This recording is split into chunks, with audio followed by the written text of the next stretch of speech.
So you said that you like teaching the most, and I've never heard that perspective before, but I really respect it and I really like it.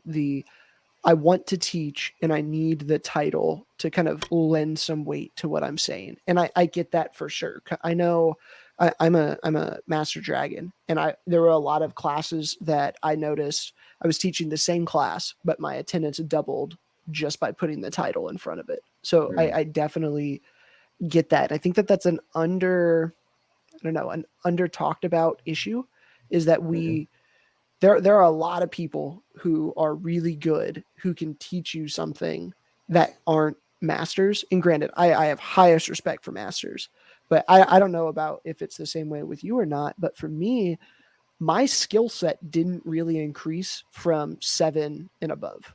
Once I got to 7, my skill was pretty much there, and I had to refine it, and I had to do it consistently.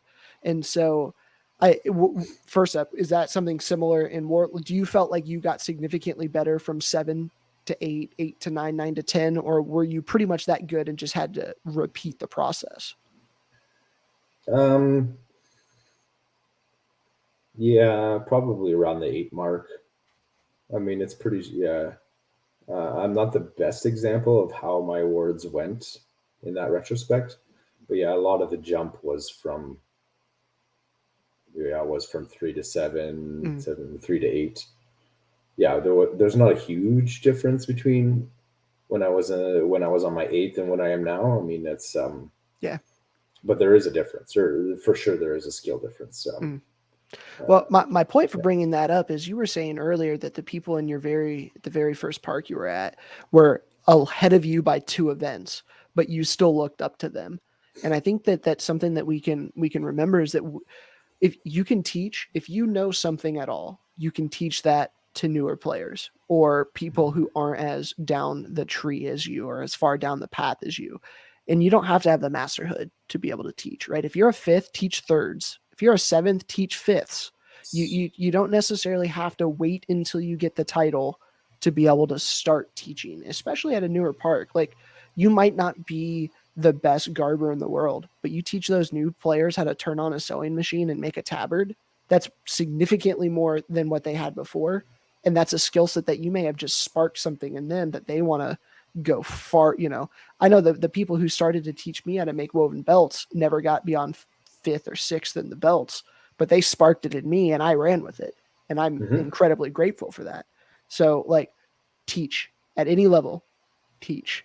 No, I agree. And to be honest, in a lot of cases, when you're teaching a low skill, the mid skill will teach better than the high skill, because we might, the higher skill might be sending out too much information.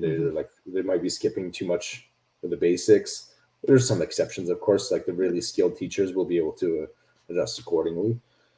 But yeah, I don't think there's enough emphasis on teaching in general. Yeah, I would love for us to see a ladder award eventually that is specifically for teaching.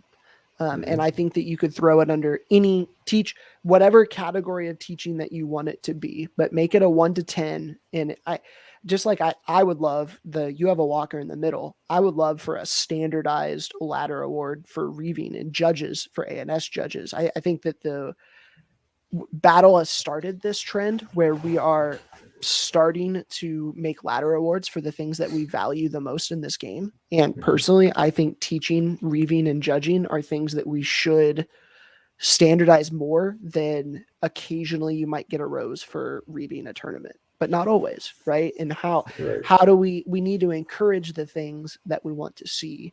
And I'd love to see more of that. 2 things I wanted to add to that. First, I just want to say, yes, teaching goes under Smith, but there's different kinds of teaching that don't really fall under that category. So yes, I agree with you that it would be nice to have something that's dedicated to teaching itself. And 2, I believe, at least in some kingdoms back in the day, for reaving, you didn't take reave credits. You were given reave credits towards your walker in the middle.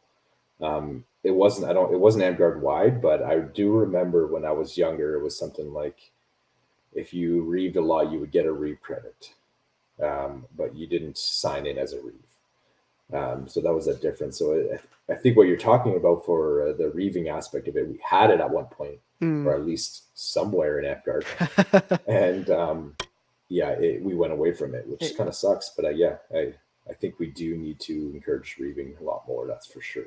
Got lost in award standardization. Yeah, a few things did. Yeah.